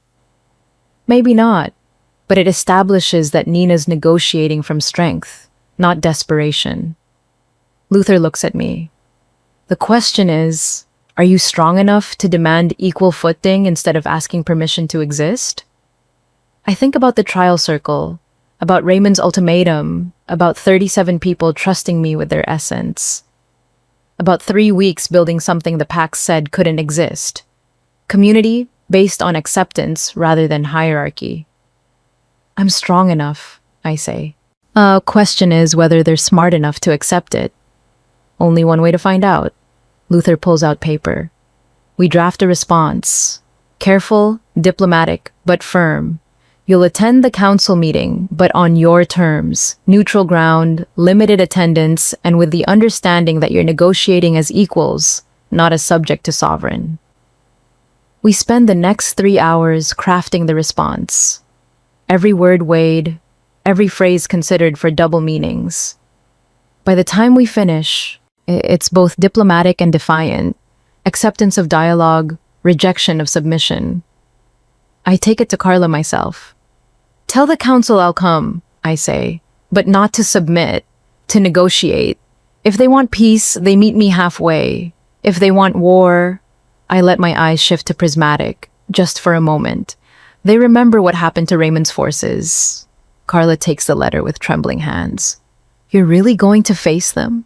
5 alphas? 6, Luther says, appearing beside me. I'm coming too. And me, Gerard adds. All of us, Samantha says, and I turn to find 37 people standing in the courtyard. Everyone who gave essence. Everyone who survived the siege. Your pack. We don't let pack face threats alone. My throat tightens. It could be dangerous. More dangerous than what we've already survived? Gerard's smile is crooked. Doubtful. Carla looks between us, something like awe replacing fear. You're really a pack, aren't you? Not bound by blood or territory, but by choice. Yes, I say simply. That's exactly what we are. She leaves with a letter. We have 7 days to prepare. 7 days before I face the council that wanted me dead. 7 days to prove that the hunted can become negotiators. 7 days to change everything. That night, I'm on the wall when Luther joins me. He's quiet for a long time, just standing beside me in comfortable silence. You know they might kill you anyway, he says finally. A diplomatic meeting or not, they could decide elimination is easier than negotiation. I know. And you're going anyway. I'm going because someone has to. I look at him. You chose exile over hunting wolf eaters. Chose principle over comfort. That mattered. It saved me. Now I choose negotiation over hiding. Maybe it won't work. But at least I'll have tried. You've come a long way from the girl facing execution in the trial circle. That girl died in the Grayson basement. I'm whoever came out to the other side. I pause. Whoever I'm still becoming. Luther is quiet for another long moment.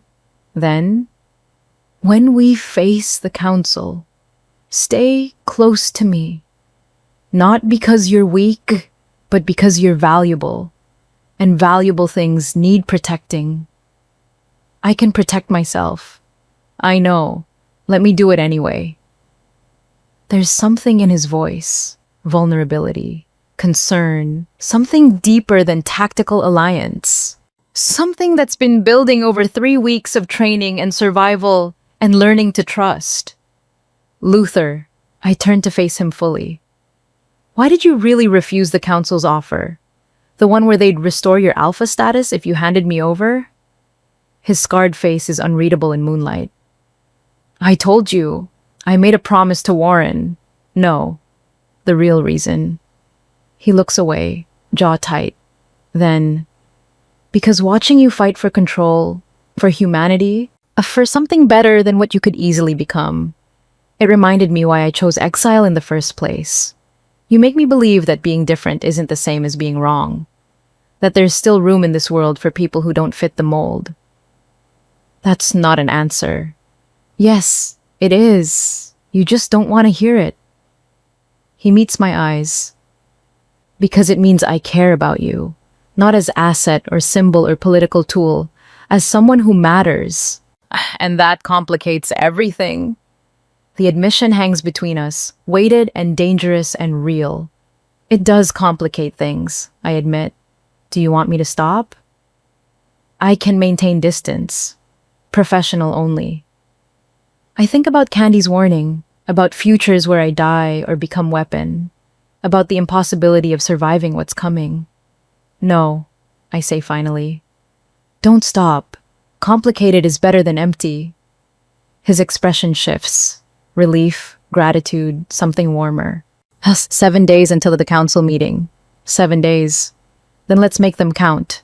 We stand together on the wall, watching stars emerge over dead trees, preparing for a confrontation that will determine not just my fate, but the future of everyone like me.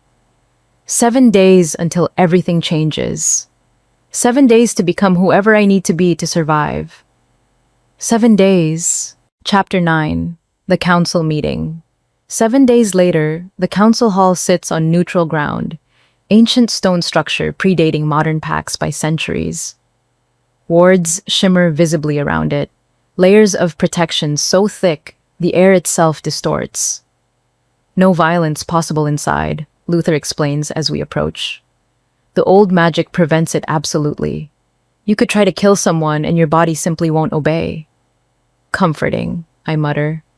We're 30 strong, me, Luther, Gerard, Samantha, Candy, Nathaniel, and 24 others. The council limited attendance to 50 per side. We brought less, but every person here volunteered. Chose to face potential death because it mattered. Because I matter to them. The thought still feels foreign. The council representatives wait at the entrance. 5 alphas, as expected. Raymond looking diminished without his former confidence. 2 I don't recognize. Middle-aged woman with gray-streaked hair, young man barely older than me. And at the center, Franklin? The name escapes before I can stop it. My former betrothed stands in full alpha regalia. When did he? His father died last month, Luther says quietly. Heart failure. Franklin inherited the Northern Territory. So my childhood friend who abandoned me is now one of 5 people deciding my fate. Perfect. Franklin's face remains carefully neutral when our eyes meet. No recognition, no acknowledgement of history. Pure political mask. As the gray-haired woman steps forward. I'm Alpha Hilda Slaughter, Eastern Territory. You must be Nina Hodge. Must be. I keep my voice level, professional. Shall we begin? She gestures toward the hall's massive doors. Inside, the space is circular. Domed ceiling painted with constellations. Floor inlaid with patterns that hurt to look at directly. 5 thrones arranged in a semicircle for the alphas. 50 chairs for their delegations. And in the center, a single chair. For me. Your people may sit in the gallery, Hilda says, but you address the council alone. Those are the terms. I look at Luther. He nods fractionally. Expected this, planned for it. Fine. I walk to the center chair, acutely aware of hundreds of eyes tracking my movement. The alphas settle into their thrones. Raymond, Hilda, Franklin, and 2 others. The young alpha introduces himself as Tomas, Southern Territory. The last remains silent. watching me with eyes that shift color like mine. Alpha Gregory Delaney, Hilda says. Western Territory. He's different. Like you. Gregory finally speaks, voice layered with harmonics. Shadow Walker bloodline. I know Luther. We're cousins of sorts, both exiled for being wrong. His smile is sharp. I only returned to Alpha position last year when my predecessor died suspiciously. The council needed someone to manage Western Territory. Desperate times. So I have one potential ally among the five, maybe. Well, let's begin. Hilda opens a leather folder. Nina Hodge, you've been offered terms of peaceful coexistence. You've submitted counterproposal. We're here to negotiate. But first, explain your position. Why should the council recognize Wolf Eater autonomy instead of regulation? I stand, meeting each alpha's gaze in turn. Because regulation assumes I'm threat requiring containment. I've proven otherwise. 3 weeks ago, Raymond attacked with 80 wolves. I could have killed them all. I fed until nothing remained. Instead, I gestured to Raymond. He's alive, as are the 53 warriors who fled. I chose restraint when slaughter would have been easier. You still killed 3, Raymond says quietly. 3 who were actively trying to kill me. Self-defense isn't murder. The council's concern, Tomas interjects, is precedent. If we grant you autonomy, every wolf eater who wakes demands the same. How do we ensure they're all as controlled as you? You don't. You can't. I meet his eyes. But that's not a wolf eater problem. That's a shifter problem. Not every wolf who shifts becomes responsible alpha. Some become rogues. You don't regulate all wolves because some go bad. You handle rogues individually. Wolves have pack hierarchy, Hilda counters. Structure, oversight, accountability. Wolf eaters have... What? You living in deadlands with outcasts? That's not governance. It's community. It's something better than governance. Voluntary cooperation based on mutual respect, instead of forced submission to hierarchy. Franklin speaks for the first time. Pretty words, but 3 weeks ago, you hollowed out 2 wolves, made them human, powerless. That's a fate worse than death to shifters. How do we trust you won't do that again? The betrayal stings. He knows what I survived, knows what they did to me, and he's still playing politician. I learned control, I say evenly. From 37 people who trusted me with their essence, voluntarily. They're still alive, still shifted last week to prove it. I can take without destroying. The question is whether you're willing to acknowledge that. Or, Raymond says, you're biding time, building strength until you can destroy us all. If I wanted you destroyed, Raymond, you'd be dead. I had you bleeding in the dirt. I let you live. That's not biding time. That's choosing mercy. Silence stretches. Oh, the alphas exchange glances. Some conversation happening without words. Finally, Gregory stands. I propose revised terms. Nina Hodge is recognized as independent wolf eater representative. Deadlands designated as autonomous sanctuary. In exchange, not restriction, but reciprocity.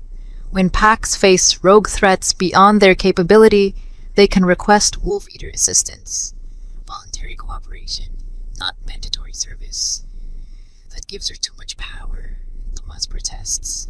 Oh, that gives her role, Gregory counters. Purpose beyond survival. Wolf eaters were peacekeepers once. Let them be peacekeepers again. On their terms, not ours. And if she refuses assistance? Hilda asks. Then she refuses. We handle it ourselves. But if she accepts, we acknowledge her contribution. Mutual respect, mutual benefit. Franklin shakes his head. I don't like it. Too much autonomy. We need oversight. You need control, I interrupt. There's a difference. Oversight implies I answer to you. Cooperation means we work together as equals. You're not equal to alphas, Franklin says coldly. You're a genetic anomaly with dangerous abilities. I'm someone who survived what you all called execution. I'm someone who built community from people you discarded. I'm someone 37 individuals trusted with their lives. I step closer to his throne, letting my eyes shift to prismatic. And I'm someone who could kill everyone in this room if the wards failed. But I don't. Because I choose restraint. That's not anomaly, Franklin. That's evolution. His face flushes, but he doesn't respond. Hilda stands. We need time to deliberate. Council will retire for 1 hour. No. Gregory remains standing. I'm calling vote now. Those in favor of revised terms, autonomy for cooperation. Raise right hand. Gregory's hand goes up immediately. Raymond hesitates, then raises his. She spared me. That counts for something. 2 votes. Hilda sighs, raises her hand. Fine. Better alliance than enemy. 3 votes. Majority. Tomas and Franklin sit with arms crossed, refusing. Motion passes, Gregory declares. Nina Hodge is recognized as Wolf Eater representative. Deadlands are autonomous sanctuary. Cooperation protocols will be formalized in written treaty within 30 days. My legs nearly give out. We won. Actually won. But Franklin stands.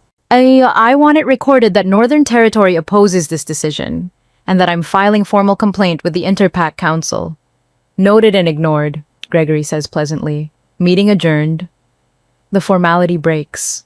Luther is beside me instantly, steadying me as adrenaline crash hits. You did it, he murmurs. Changed everything. Around us, the fortress pack erupts in celebration. Samantha's literally on fire with joy. Gerard's laughing. Even Candy is smiling, eyes their normal color. Oh, but Franklin approaches, forcing everyone to quiet. Nina. His voice is cold. I want you to know, I voted against this, not because I hate you, but because I pity you. You've built something on sand. First mistake, first loss of control, and this all collapses. They'll hunt you again, and I'll be leading the hunt. Franklin, I start. Don't. He cuts me off. The girl I knew died in that trial circle.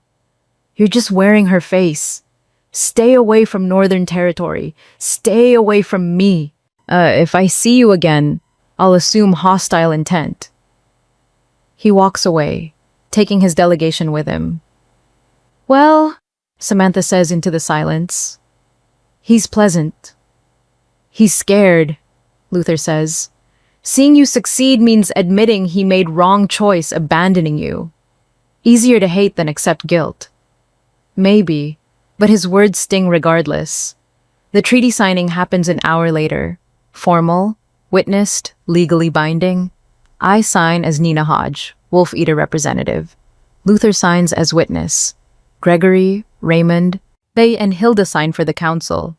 It's done. I'm legitimate, legal, recognized, everything I fought for. So why does victory feel hollow? That night, back at the fortress, Luther finds me on the wall. You're brooding, he observes. I'm thinking. About Franklin? About how fragile this is. I gesture at the treaty copy in my hands. 3 votes out of 5. 2 alphas opposed. 1 mistake and it all collapses. Then don't make mistakes. I'm Wolf Eater. Mistakes are inevitable. When the hunger doesn't disappear, I just manage it. Eventually, something will go wrong. Luther settles beside me.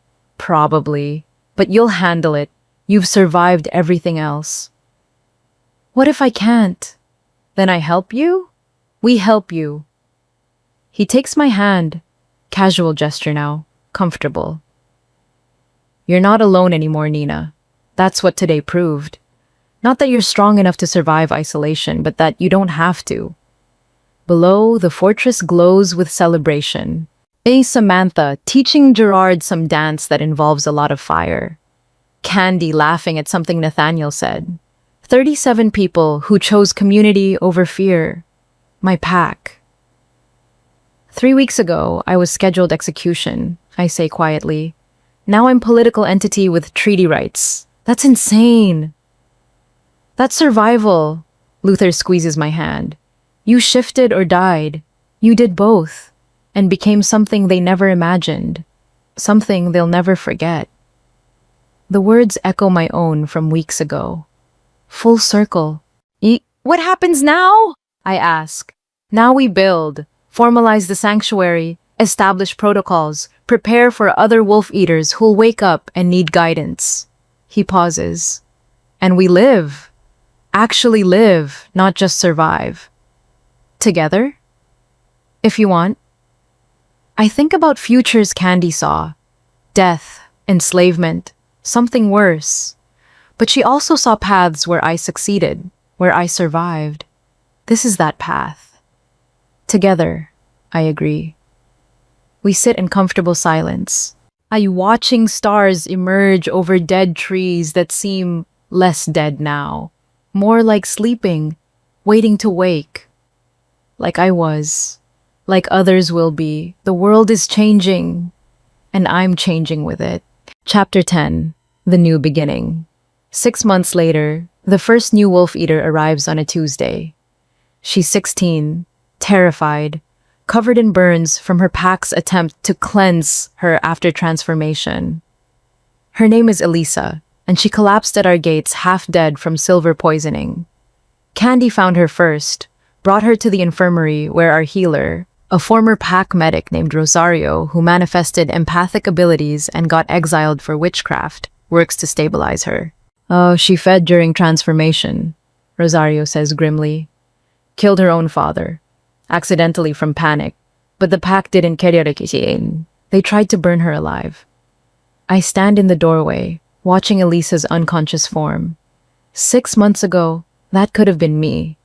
Would have been me, if not for Luther's serum and sheer desperate luck. Will she survive?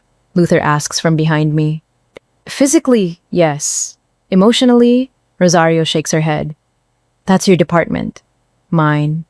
Because I'm the wolf eater representative, the one who survived and learned control, the one who negotiates with packs and trains others like me, the one who somehow became leader to people who needed leading. When she wakes, I tell Rosario, send for me. I'll talk to her. She might not want to talk, might not want to exist. I know. I remember that feeling intimately. Send for me anyway. Outside, the Deadlands have transformed. The fortress is still central hub, but we've built outward, living quarters, training facilities, a school for young shifters with aberrant bloodlines. The dead trees remain, but new growth pushes through. Gardens where Candy tends plants that shouldn't survive here but do anyway. Life, stubbornly persisting in place of death. Samantha waves from the training yard where she's teaching fire control to 3 teenagers. Gerard supervises weapon drills with former pack warriors who couldn't shift properly and got cast out. Nathaniel runs the shadow walking course. Yes, there are more shadow walkers now. Turns out Luther isn't unique, just first to survive. We're up to 93 residents. 93 people who don't fit pack standards but fit here. And we're growing. Nina. Luther appears with 2 mugs of tea, our morning ritual now. The Eastern Territory sent another request. Rogue problem in their southern region. 3 wolves who've lost humanity. Terrorizing human settlements. What do they offer in exchange? Standard agreement, safe passage, supplies, and formal acknowledgement of our assistance. He hands me a mug. It's the 5th request this month. We're becoming indispensable. That's the plan. I sip tea that's too hot and perfect. The more they need us, the harder we are to eliminate. Cynical. Realistic. 6 months of cooperation with the Council has taught me that peace is maintained through mutual necessity, not moral enlightenment. The packs tolerate us because we handle problems they can't. Or won't. But Franklin's words haunt me. First mistake, and this all collapses. We haven't made that mistake yet, but the pressure builds. I'll take the Eastern mission, I say, with Gerard and Samantha. 3 rogues, 3 hunters. Should be manageable. Should be. Luther's voice carries concern he tries to hide. But Nina, you've taken 14 missions in 6 months. Ew, you're running yourself into exhaustion. Let someone else. Who? Elisa, when she's recovered and trained? The 17-year-old shadow walker who arrived last week. I meet his eyes. I'm the one with the treaty protections. I'm the one the packs barely tolerate. Every mission I complete successfully buys us more credibility. I can't stop. You can't burn out either. I'll rest when we're secure. We'll never be secure. Not completely. He sets down his mug, takes both my hands. You're trying to prove you're not the threat Franklin thinks you are. But you don't have to prove anything to him, or any of them. Yes, I do, because the moment I stop being useful, we become expendable. Before Luther can respond, Rosario appears at the door. She's awake and asking for you. Elisa sits upright in the infirmary bed, bandages covering 40% of her body, but her eyes, prismatic, shifting, wolf-eater eyes, track me as I enter. You're Nina, she says, voice hoarse from screaming or smoke. I can't tell which. I am. They say you can feed without killing.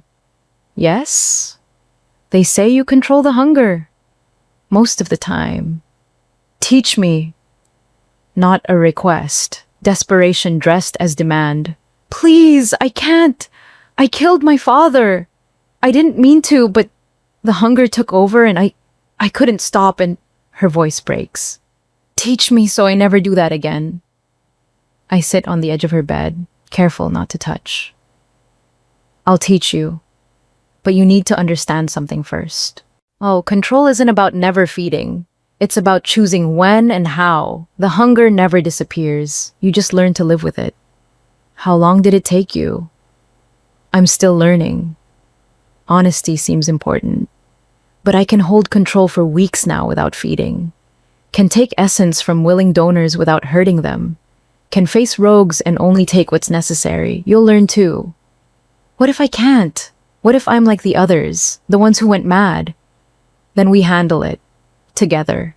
You're not alone anymore, Elisa. That's what this place is. Sanctuary for people like us. I finally reach out, take her bandaged hand. You survived the worst already. The burning, the rejection, the guilt. Everything else is just practice. She looks at our joined hands, hers trembling, mine steady. Why help me? You don't know me. Because 6 months ago someone helped me. Someone saw what I could become instead of what I was. Now I do the same. I squeeze gently. Oh, welcome to the pack that packs rejected. We're weird, we're dangerous, and we're family. For the first time since waking, Elisa smiles. Small, fragile, but real. Over the next week, I train Elisa personally. Start with breathing exercises, mental discipline, the same techniques Luther taught me. She's quick learner, young enough that habits haven't solidified, scared enough that she commits completely. On day 5, she feeds from Gerard voluntarily, takes exactly 10%. A stops when he asks, cries afterward from relief that she controlled it. On day 7, she shifts to hybrid form and holds it for 40 seconds before exhaustion forces her back. On day 10, she asks if she can help with the Eastern Territory mission. No, I say immediately. Why not? I'm learning control. You're learning, not learned. There's a difference. I soften my voice. Elisa, you're doing incredible. But facing rogues requires more than 10 days training. Give it time. She deflates but nods. How long until I can help? When you can hold hybrid form for 5 minutes, feed 3 times without losing control, and spar with me without the hunger taking over. I meet her eyes. Maybe 3 months? Maybe 6. Everyone's different. That long? I trained for 3 weeks before facing combat. Nearly lost control multiple times. The memory still makes me shudder. Don't rush this. The hunger's patient. It'll wait for you to make mistakes. She accepts the timeline. Mostly. The Eastern Territory mission goes smoothly. 3 rogues isolated in mountain territory. We track them for 2 days, corner them in abandoned mine. Gerard and Samantha handle 2 while I take the 3rd. He's older, maybe 50, completely feral. Whatever made him human died months ago. Only instinct remains. Hunt, kill, feed, repeat. I almost pity him. Almost. The fight lasts 90 seconds. He's strong but undisciplined. At attacking that with pure aggression, I counter with technique Luther drilled into me. Deflect, reposition, strike. When he's down, I feed, take everything. His wolf, his essence, his connection to the feral rage driving him. What's left is barely alive, human and empty. The Eastern Territory guards take custody, promise humane care until death. I don't ask how long that takes. Don't want to know. 14 successful missions, Samantha says as we travel home. Oh, you're building quite the reputation. Reputation is what? Monster tamer? Pack exterminator? Hero, Gerard says quietly. To people like us, you're proof we can be more than what they say we are. The word sits uncomfortably. I'm not hero, I'm survivor who got lucky and learned fast. But if others see me that way, maybe that's useful. Maybe that's protection. We return to find the fortress in celebration. Someone's birthday. Nelson, the 17-year-old shadow walker. Candy-made cake. Samantha sets off fireworks that are definitely fire hazards. Everyone gathers in the main hall, singing off-key and laughing. Family. Luther finds me watching from the doorway. You should join them. I'm fine here. You're isolating. Again. He leans against the doorframe beside me. You take missions constantly, train new arrivals personally, negotiate with packs. When do you rest? When we're secure. We'll never be secure. Not completely. Stop using that as excuse. His voice gentles. Oh, Nina, you survived the execution, the transformation, the battle, the negotiation. You've earned the right to actually live. Not just exist in defensive crouch, waiting for next threat. What if the next threat comes while I'm relaxing? Then we handle it, together, like always. He takes my hand, pulls me toward the celebration. Come on, Nelson wants you to try his cake. And apparently he used Candy's moonflower honey, and it might be mildly hallucinogenic. That's terrible. That's celebration. He grins, rare expression that makes him look years younger. Live a little, Nina. The world will still need saving tomorrow. So I join them. Eat possibly hallucinogenic cake. It's actually delicious. Dance badly with Samantha. Listen to Gerard's war stories that get more exaggerated with each telling. Laugh until my sides hurt. For one evening, I'm not Nina Hodge. Oh, wolf eater representative. I'm just Nina, part of something larger than survival. That night, Luther walks me to my quarters.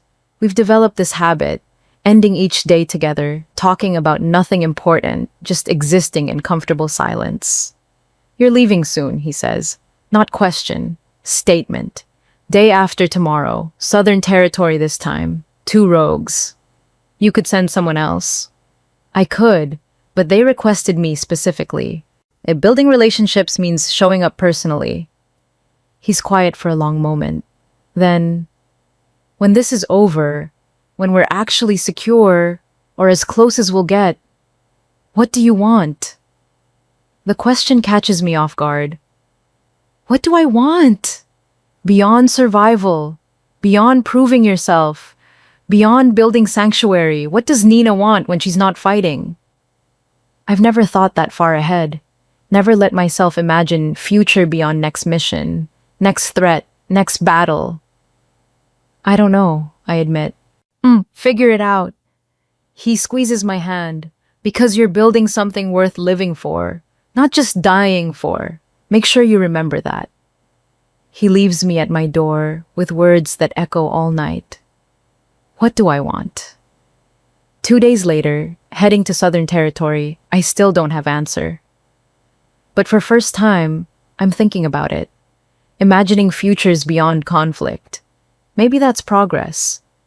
The rogues in Southern Territory are different. Siblings, teenagers, newly transformed and terrified. They've been feeding to survive but haven't lost humanity yet. Still salvageable. I bring them back to the fortress instead of executing them. Add 2 more residents to our growing community. 2 more people who needed sanctuary. It's becoming pattern. Every mission, every negotiation, every interaction. Building network of people who don't fit, but find place here. Franklin was wrong. We're not built on sand. We're built on choice, on acceptance. Then on the radical idea that different doesn't mean wrong. And that foundation is stronger than any pack hierarchy. 6 months after the trial circle, I stand on the fortress wall watching sunset over deadlands that bloom with new growth. 95 residents now. 5 more wolf eaters besides me, dozen shadow walkers, handful of fire elementals, and various other aberrations the packs couldn't tolerate. We're not army. We're not rebellion. We're just people. Building lives in spaces others said couldn't exist. Luther joins me, handing over tea that's become ritual. You figured it out yet? He asks. What you want? I think about Elisa learning control, about Nelson's birthday celebration, about 95 people sleeping safe tonight because we built sanctuary. This, I say finally. I want this. Growing it, protecting it, making it permanent. I want to train every wolf eater that wakes, give every outcast refuge, then build something that outlasts us. I look at him, and I want you here while I do it, if you want. His scarred face softens into smile. I want. We stand together as darkness falls, watching lights bloom in fortress windows. 95 lives continuing because we chose hope over fear. 6 months ago, they told me shift or die. I did both. And became something they'll never forget. Not monster, not hero, just Nina, wolf eater, pack leader, person who refused to disappear, and that's enough. Epilogue. 1 year later. The council calls emergency session when the 17th wolf eater manifests in Northern Territory. Franklin's territory. Franklin's problem. He requests my help through gritted teeth and barely concealed hatred. I accept because it's the right thing to do. The wolf eater is 9 years old. A child who shifted early, accidentally fed from mother during transformation. Pack wants execution. I bring her home instead. Franklin watches me leave with expression I can't read. Oh, hatred, yes. But something else underneath. Regret, maybe. Recognition that the girl he abandoned built something he never could. The fortress houses 147 residents now. 10 wolf eaters, 20 shadow walkers, dozen fire elementals, and counting. We're negotiating formal alliance with 3 territories. Gregory's pushing for sanctuary network, multiple locations, shared resources, unified community. We're not anomaly anymore. We're movement. And I'm not alone. Luther and I have quarters together now. Nothing formal, just natural evolution of partnership into something deeper. We train together, negotiate together, build together. Sometimes at night, I wake from nightmares of the trial circle, of transformation, of the hunger consuming me. Luther holds me until they pass, reminds me what I've become, what we've become. The Wolfless Omega became Wolf Eater. The exiled Alpha became Sanctuary Builder. The broken became Pack. And the pack that Packs rejected? We became family. I stand on the fortress wall. Our wall, now. Watching the 147 lights burning against darkness. Each one representing a life that shouldn't exist, but does anyway. Ready for tomorrow? Luther asks, joining me with evening tea. Tomorrow, we open Satellite Sanctuary in Eastern Territory. Official expansion. Recognition that one fortress isn't enough for growing community. Ready, I say. He takes my hand. familiar gesture, comfortable weight. Shift or die, I murmur. Words that started this. They really thought those were only options. What's the third option? Luther asks, though he knows the answer. I smile, watching our family settle in for the night. Safe. Protected. Home. Shift and live. As we reach the end of Nina's journey, she chose herself over approval. When's the last time you did? What part of you are you hiding because someone said it made you wrong? Drop it in the comments. Oh, sometimes the most powerful shift isn't physical. It's finally accepting what you've been taught to fear about yourself.